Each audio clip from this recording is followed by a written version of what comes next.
It's Sunday morning, and every decent man and woman is listening to Test Miles with Nick Miles on FM News 101 KXL. Buckle in.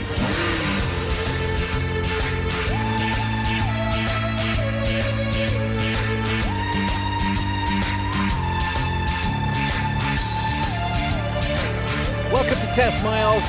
This week on location in beautiful Colorado. America's Car Radio Show is coming to you from Gateway Canyon, and I'm with Tara Weingarten. Do you like how I say that with an accent? Weingarten? Yes. The first segment of the show this week, we're going to talk about some of the things that are going on in the news. And a story that refuses to go away is the new Tesla 3. All right, listen, I don't want to be the party pooper here. I really don't. I can respect what Elon Musk has done. I really can. And nobody could say that he's not an incredible person for his never saying never. But let's be honest about what the Tesla really is. The Tesla Model 3. For the amount of money that they're asking, which is $35,000, and for the fact that it's going to come out in 2 to 3 years from now, there will be a bunch of electric cars available in 2 to 3 years. Well, the Bolt will be available within 1 year. This is the thing.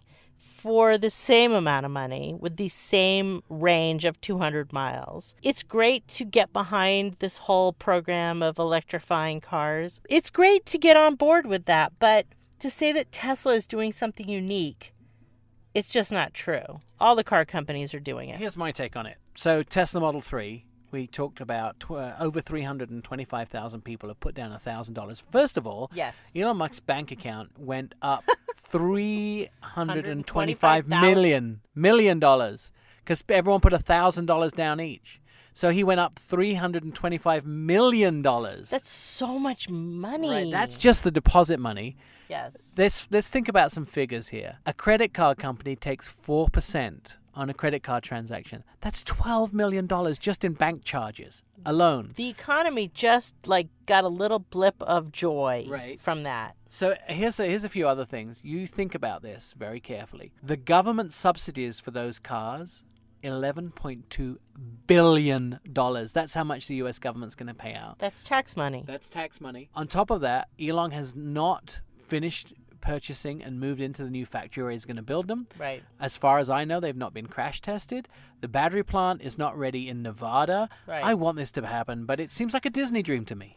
I really agree with you. I don't think, I want to get behind it. I really do. I just don't drink the Kool-Aid. It's not that he can't make all of this happen. He may be able to make all this happen, but he's not the only one working on it. And here's my other really big problem with Tesla. I love the style that they do. I think he's behind style. My problem is the infrastructure. So let's say something goes wrong with the vehicle. Right. If you were driving a Nissan Leaf, say, you'd drive it into a Nissan dealership in your neighborhood. And they would know how to service it. Exactly. So Tesla, first of all, they're not for sale in a lot of states. Right. Second of all, if you they use salons, what they call studios, whatever. So there's stores in a mall. Right? In a mall. Right, we're on the same page of this. We should be arguing over it more, but we're in agreement over this. We're in agreement because the truth is we know the truth. And the truth is we are behind him. We want him to succeed. But to say that he's doing something different is not true. All the car companies are working on this. And secondly, the infrastructure isn't there to back up. If there's a problem with the vehicle, you will be the one waiting to get your car serviced, and it will be a long time. I'm going to add this into the mix to make it even more complicated. There are limited numbers of charging stations in this country. Limited numbers. If we throw 325,000 vehicles into the mix, 2 stations outside your Kroger brand grocery store are just not going to cut it. Okay, so let me talk about that for a second because this is my biggest pet peeve of all. So you go to the mall. Let's say there are 6 charging stations. Let's say you live in Los Angeles and you pull into the Century City Mall and there are 6 to 8 charging stations on each floor. And that is the truth. But there are 40 electric vehicles because in Los Angeles there are a lot of electric vehicles. You pull in, those 6 to 8 charging stations are completely taken, and there's no concierge. My pet peeve is they should have concierge at every single charging station that says after the hour, whenever the car is fully charged, unplug it, plug in the next car. But there's nobody doing that. So the person goes, plugs in their car, they have lunch, they go shopping, they go to a movie. 8 hours later, they come out and there's, your electric vehicle sitting in a spot and has completely died. Right, so there's no division of time for charging. There's no infrastructure that supports the management of the charging. Even at the airport, Los Angeles International Airport, LAX, has all these charging stations. I have a friend who's an automotive journalist who has a Nissan Leaf. She goes, plugs in her car, and goes off for 4 days on a car launch, comes back 4 days later. Of course, her car was charged in 2 hours. But she left her car there for 4 days. Right. Nobody unplugged it. Right. I'm behind General Motors and their Bolt idea, BOLT, as opposed to Volt, VOLT. The Bolt, which comes out at the end of this year, that's going to be a great. I'm totally with you on that. I agree. I'd actually consider buying one with a 200-mile range. In the news as well, Ford have been testing their new autonomous car, which actually can drive at night. So those people who have night problems, like night vision, and don't like to drive at night, the car will do it for you. This is the first time Are you making that up? No, this is the first time I'm actually excited Is that about. true? Yes, I'm excited about autonomy. Because autonomy, I like to drive. I'm a driver. I like to get behind the wheel. Me too. Right, but this is the first time I'm actually excited about autonomous cars. Because if I'm on the way home and I just, some people have night blindness. My other half has night blindness.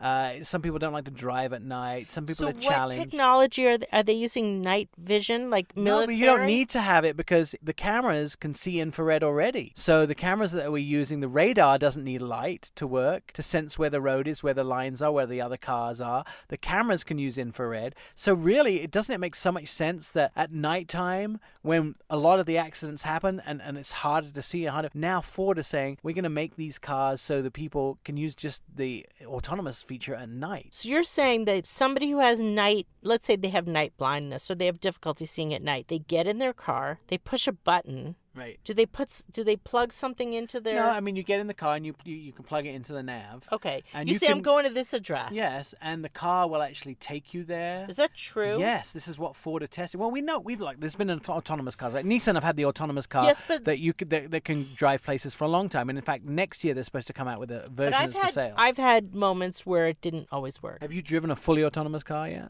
Yes. So that's when you don't do anything, the car just takes you places. It hasn't always worked flawlessly for me. But Google's had several accidents in the cars. So They've been working on it. Right. But Ford's isn't ready for market. Right, they're just saying, we're working on it. Nighttime. I think that's amazing. I do know that a lot of people have trouble driving at night. I think that is a incredible application. I'm like you. I love driving. It scares the heck out of me to think that we are one day not going to be able to drive. I like driving. It's an activity that I enjoy in the way that I like going on the Pirates of the Caribbean at Disneyland. I like going shopping in the mall. I like hopping in my car and driving on a highway. And now you'll be able to do that, but with these new features, if it just is too much for you at night when the kids have been at Disneyland all day, you don't have to drive home. Do you think they're going to ultimately take away our ability to drive a car? Not in our lifetimes. Which, I don't know, may not last that long, but... Do you think that? At some point in the future, I don't think cars will be what they are now. I think when you need a car, you'll walk out of wherever you walk out of, and there'll be something there you get in, and it'll just zoom you to wherever you need. And you won't even own it. Yeah, and you won't own it. You'll just pay a credit. Pay as you go. You'll pay a credit. The way you pay Uber. It will be on your phone. It'll be on a credit card. Except that nice man Jacques from France that drives you around in his Uber. He's gone. He's gone. He's gone. Forget Jacques. You're going to go get in your car. You're going to swipe something somewhere. Your phone is going to talk to the infrastructure, the interface, blah, blah. I don't even know the terminology. Your phone is going to talk to the car. You will get in. It'll drive you home, and you will have nothing to do with the process. It's going to be amazing. No, it won't. Yes, I'm going to be sad. No, but you'll still be able to drive your beautiful car. When we come back... No, you won't. Yes, you will. I don't think you will. You will. In our lifetime. When we come back on Test Miles, Tara and I are going to talk to somebody from Mercedes-Benz about their new GLS. Ooh. And the best part is we're going to get to drive it. We're going to go on a test drive. Really? Yeah. We're going to do a test drive. And then ask Nick and Tara. We're going to answer some of your emails. That's all coming up in the show. You listen to Test Miles. We'll be right back.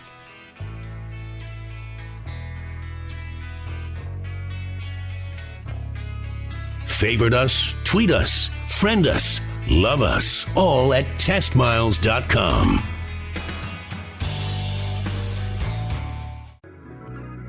Throw it in neutral and coast in with testmiles.com. Welcome back to Test Miles. I'm Nick Miles. I'm here with Tyra Weingarten, and today we are finding out about Mercedes-Benz. They have a brand new full-size SUV. It's called the GLS. It's super fancy, very expensive. Your neighbors will know that you have made it if you are able to get one in your driveway. So there's ancillary benefits to there's good snob appeal with it. And I absolutely adore it. Dana Hedrick is here from Mercedes-Benz. She's a product manager.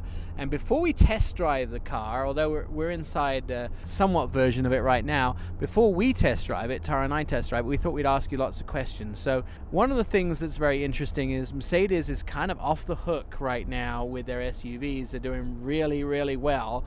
And you have a whole new flood of SUVs, including this vehicle, don't you? That's right. Starting back in 2014, we released the GLA, and since then we have released a facelifted GLE, which replaces the M-Class, and we've also launched the GLE Coupe. We have now also launched the GLC at the end of 2015, and now we are facelifting the GLS, which was formerly the GL, and we're happy to introduce the GLS, which is really the S-Class of SUVs. Very excited to show it to you. And if you were confused by any of that, you can see them, touch them and feel them on the Mercedes-Benz website. That's right. Well, you can't actually touch them and feel them, but you can see them and you can see the names and what size they are too. When is it going to be on sale? So we already have the GLS 450 on sale and the GLS 63. Those became available just a couple days ago. The 550 will be available any day now, the model year 17. And we'll also have the diesel, the GLS 350D, available probably by the end of the year. People who are shopping for luxury SUVs, what is it that Mercedes offers that your competitors, say Audi, Porsche, BMW, what is it that Mercedes has that those don't? Well, I would say the GLS really provides the most comfortable ride and the most kind of relaxing experience in the SUV. And then we also have a really ample third row, and I think that makes a huge difference if you have a bigger family, being able to access that third row so easily. And as we say, it's for people with legs. There's actual space back there. So we really love the third row accessibility in the GLS. Also equipped with Airmatic suspension. I mean, you just can't. The comfort of the ride is really impressive.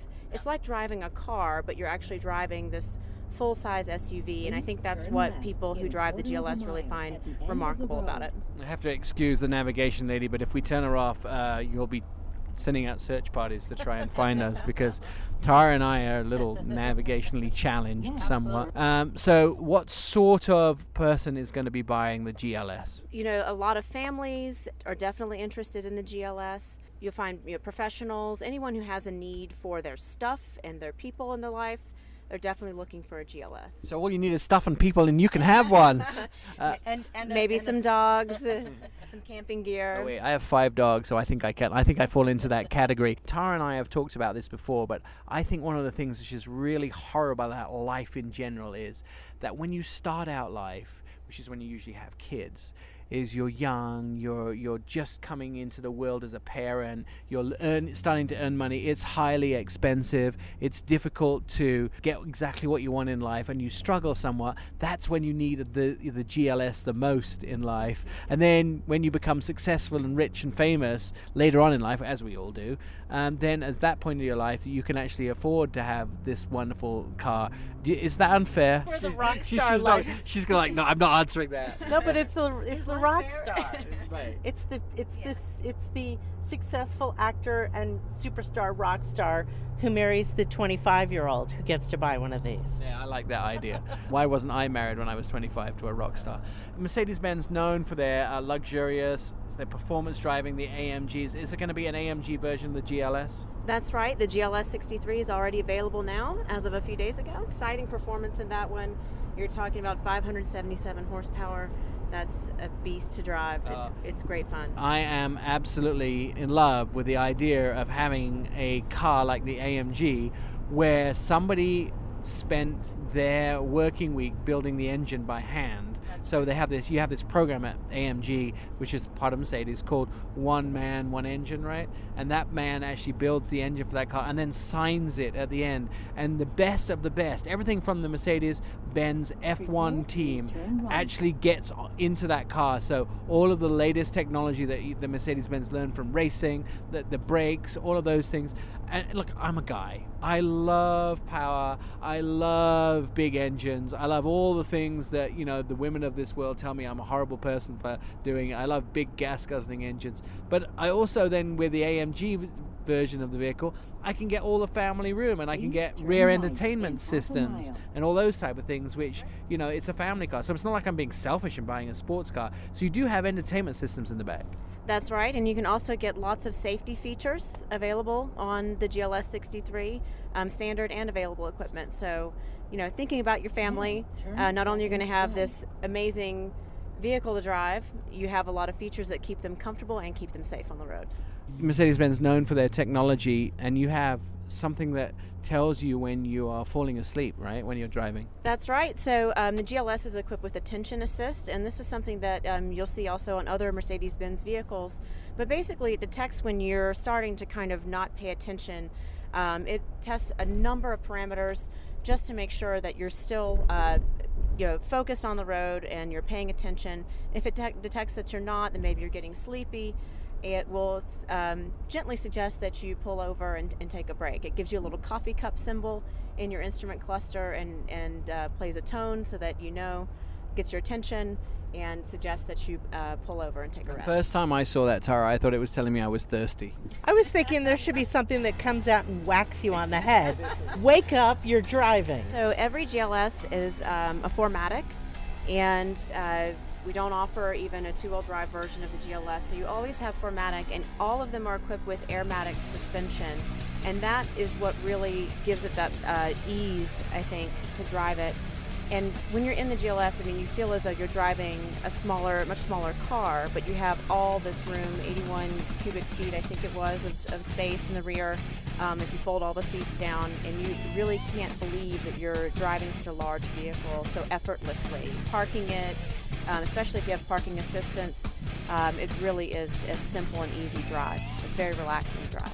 All right, when we come back on Test Miles, we are going to take your questions and make up fabulous answers for them, which you're going to be very happy with because we're your car experts when Test Miles returns.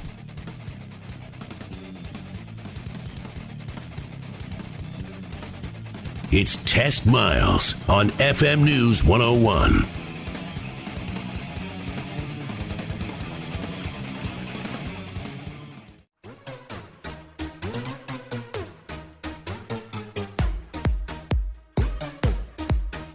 Test Miles, like NASCAR, but with one right turn. TestMiles.com.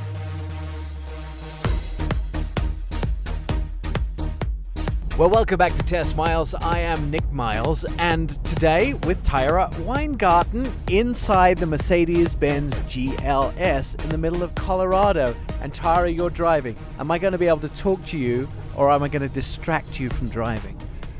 Well, you're always a distraction, Nick. Yes, you'll distract me, but we'll do it. Let's do it. So we have spent a day and a half with the new Mercedes-Benz GLS. Let's talk about where this car falls and how it looks in the lineup of Mercedes-Benz. It's the largest, most luxurious SUV that the company produces, sort of. They do have the G-Wagon, which is above this, but it's not necessarily as luxurious as this. The diesel version starts at $67,000. The AMG version goes all the way up to $127,000, and that's before you've even put any of the extras onto the vehicle. So it's expensive, but it's very well made, and it's an absolute delight to drive it through the mountain roads around Grand Junction, Colorado. I'm loving this. So I've been driving for a while now. It's completely stable, flat around corners, feels planted, tons of power, and all of it we're swathed in luxury and pomp and circumstance and gorgeousness. One thing I wanted to mention to you, Nick, is that sometimes these these family vehicles, these large SUVs, what they say about the woman who's driving can sometimes be, I spend my days making mac and cheese and cleaning running noses. And it's not really a sexy image that a woman wants to convey. Just because she's had kids doesn't mean that, she doesn't want to be attractive and appealing and sexy. And sometimes the vehicle she drives says it conveys the wrong image. So this Mercedes, what it says about you is, I'm super hot, I'm really stylish, I have excellent taste, I'm still desirable. See, and there you go, the guy in the doll version. So Tara talking about how the car makes you feel and how it fits into your lifestyle. Me, how fast does it go? How much of my outdoor weekend gear for going skiing or kayaking can I get in the car? This is the yin and the yang of men and women choosing the vehicle that they want for their family everyday trips or their weekend getaways. Mercedes-Benz have a great SUV lineup, and I'm very pro them because they saw years ago, when the world was changing of what Americans wanted, that the SUV was going to come back into fashion. And that's really important. These car companies are predicting 4 and 5 years ahead of time what people are going to want and what they're going to be driving. And we've seen car companies get it wrong. Does anybody remember the Kia Borrego?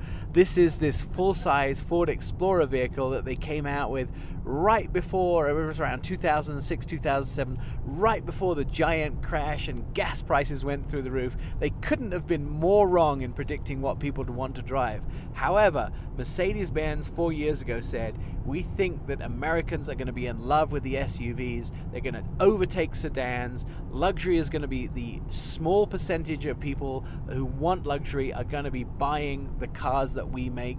And absolutely right. The nail on the head. They're outselling their competitors. At this point of the year, they are number one in the luxury segment, and they're doing it off the back of large vehicles like this GLS, a full-size SUV. One thing that Mercedes does really well is produce luxury and comfort and a feeling that you've arrived and you've made it. And it just exudes confidence. So it gives you great pleasure to drive their trucks. One of the things and I use the word truck in a very broad sense, because what you mentioned about the Kia is it used to be that SUVs drove like trucks, handled like trucks, accelerated like trucks. This GLS that we're in right now handles like a car, and yet it has off-road capabilities. It's incredibly diverse in what this vehicle will do. You could pick up the kids, you could go into town, you can go on a long road trip with your friends. It handles like a car. It performs like an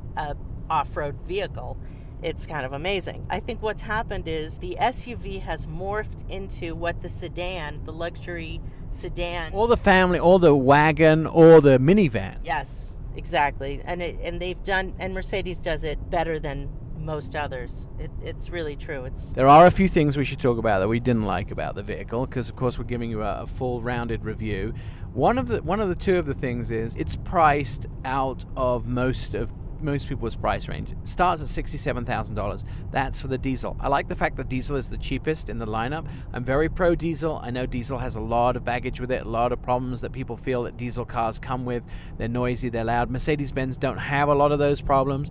But when you get miles per gallon, when the gas version does 22 miles a gallon on the highway and the diesel does probably 10 miles a gallon more than that on the highway, it just starts to make so much sense. And pricing it cheaper than the gas version, I think, was a stroke of genius. However, they did tell us last night at dinner that Mercedes do not advertise their diesels. They keep them very quiet. So that's something I like. Something we don't like about this vehicle, and we both agreed on it, it has a very beautiful side step. And the side step to get into the vehicle is aluminum. It has rubber pieces on it, rubber cubes on it, so your feet won't slip when it's wet. But the issue being, and one of the things that we found out, is that doesn't come as standard. And for both Tara and I, there's an inch between us. We're both very short people. I'm 5'4" and Tara's 5'3", but we don't feel we should pay extra. It's one thing that is a pet peeve of mine, and that is certain things should be standard on all cars. I believe heated seats should be standard. I like on a chilly, frosty morning to get into a warm car. I don't think it's asking too much to have heated seats. And secondly, Not everybody is 6 feet tall. I'm 5'3". If I am going to consider a vehicle, I'm going to consider how comfortable it is to get in and out of it.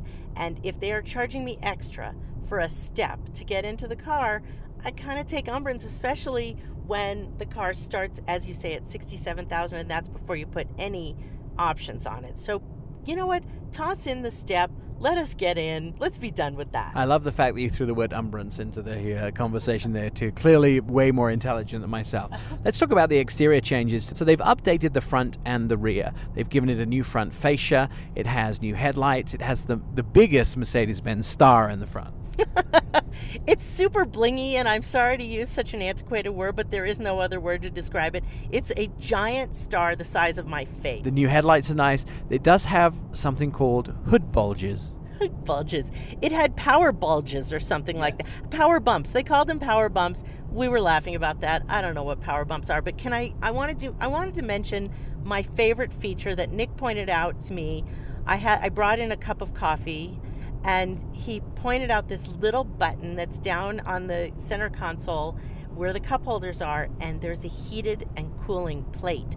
And you can put your coffee in and push the heat button, and it'll keep your coffee warm or your soda cooled in the summer. I love that button. You know what I found the problem with it is, though? You have a cup of coffee, and I had a water. Yes. And so I can either have my water hot, or you can have your coffee cold. Okay, we have to tell Mercedes they need to do something about that, but you're absolutely right. It was a really good thought. It's bad execution, but they can fix that. That's fixable. 2 rows of folding seats, and the very last row is a single tap of a button and the seats fold down. Third row, and I'm a big proponent of having great third rows, but the third row actually has room so you can sit in it. You can have, and this is not derogatory in any way, but you can have legs and sit in the back of the third row, whereas a lot of these third rows, we call them pub run rows. So when you go to the pub with your friends, you can stick them in the back on the way back, but there's not really enough room to take a road trip in there. Now there is enough room to take a road trip in there. The fact that the seats fold flat with a button too is a stroke of genius. How is it having legs derogatory? Well, no, I just didn't want to be unfair to people who don't have legs. I wanted to say, it was a PC. Inclusive. Yes, inclusive and PC and understanding, and it's very important to me to do that. That's the kind of guy you are. Yes, everybody has to feel happy, and when we meet people who don't make people feel happy, they're not our friends. So that's how the world works. So what's interesting is the different grades have different. You can have different choices of wood, wood finishes. So you can have this super glossy, burled maple or walnut. It looks like we have walnut in here, which is absolutely gorgeous, dark walnut. It is. It looks like, a contemporary, very contemporary, stylish, updated, buy this car rather than lease it and feel 10 years later you'll still be happy with the luxurious appointments in it. I don't think it's not going to feel dated years down the road. Also, it has what's called double French stitching on the dashboard, and it's really pretty. And you're listening to Test Miles. I'm Nick Miles. When we come back, we're going to have a little bit more of our fabulous show. Favorite us, tweet us, friend us, love us, all at testmiles.com.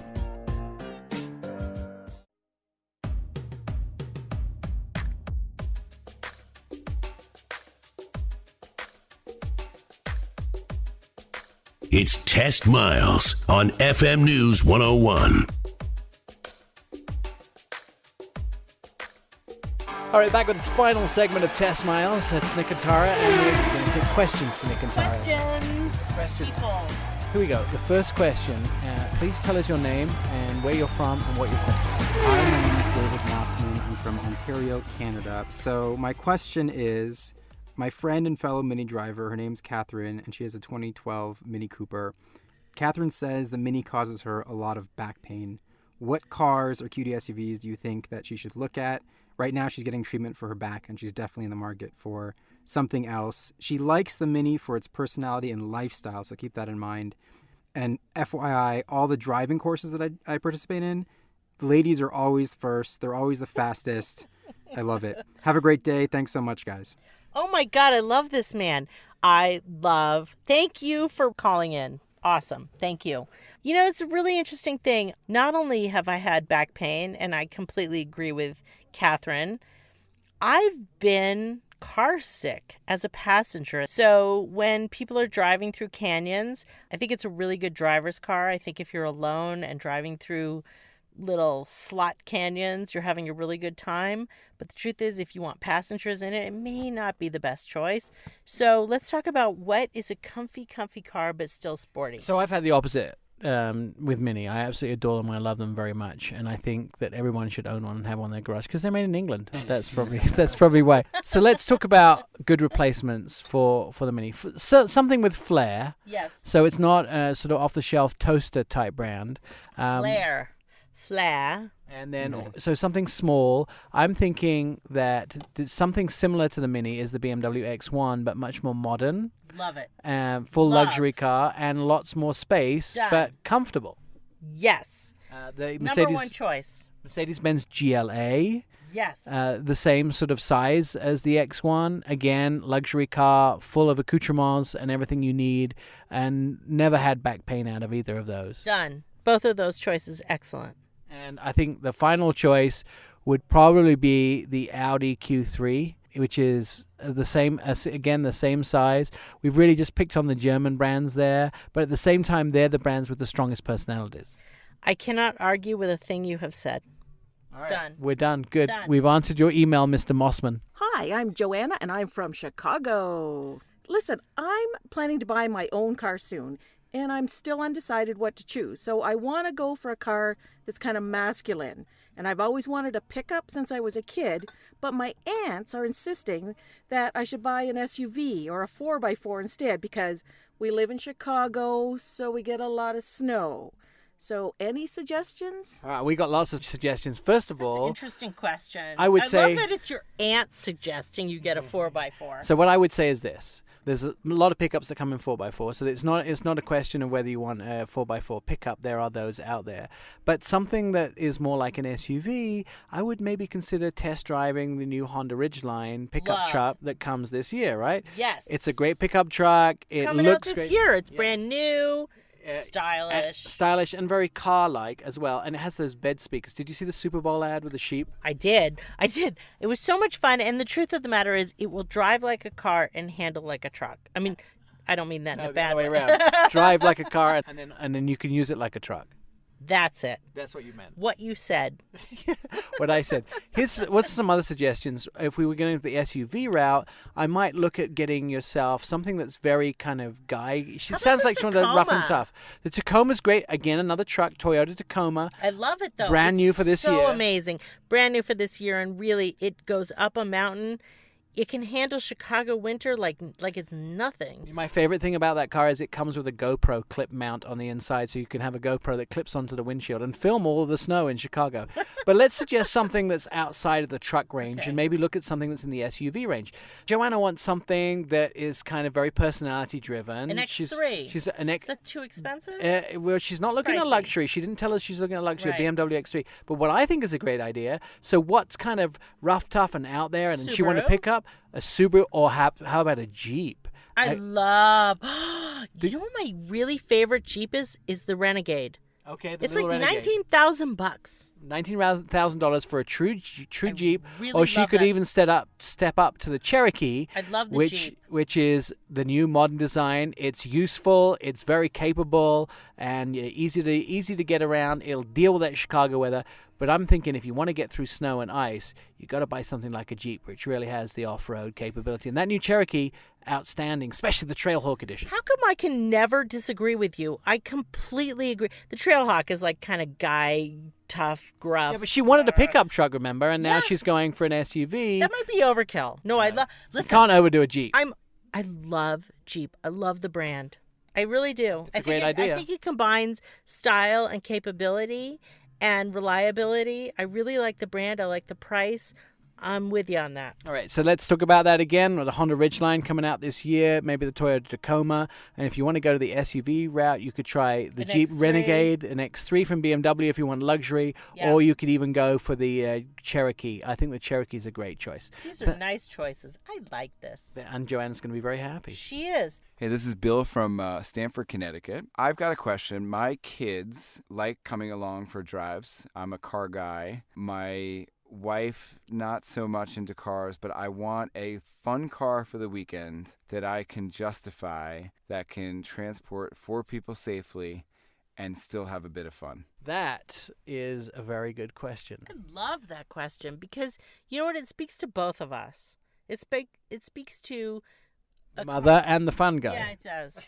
Hello, excuse me. Here's my recommendations. There are a lot of very interesting vehicles out there that are both utility and sexy. You can see that in the new Mercedes line of coupe SUVs, where they can take the GLE and turn it into a coupe. And so you've got sporty and sexy. And I think that's an answer there where you can have, so you have Yes. a GLE coupe, Okay. which gives you the sexy, speedy, I'm going places and having a fun drive, but at the same time you have the utility for the kids. Okay.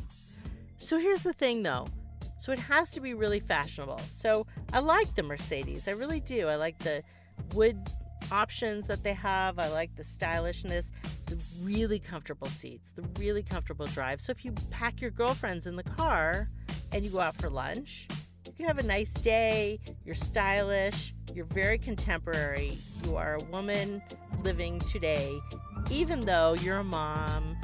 You know, you're driving carpool. You don't want to compromise your style. You're listening to Test Miles online, on air, and on television at testmiles.com. It's Test Miles on FM News 101.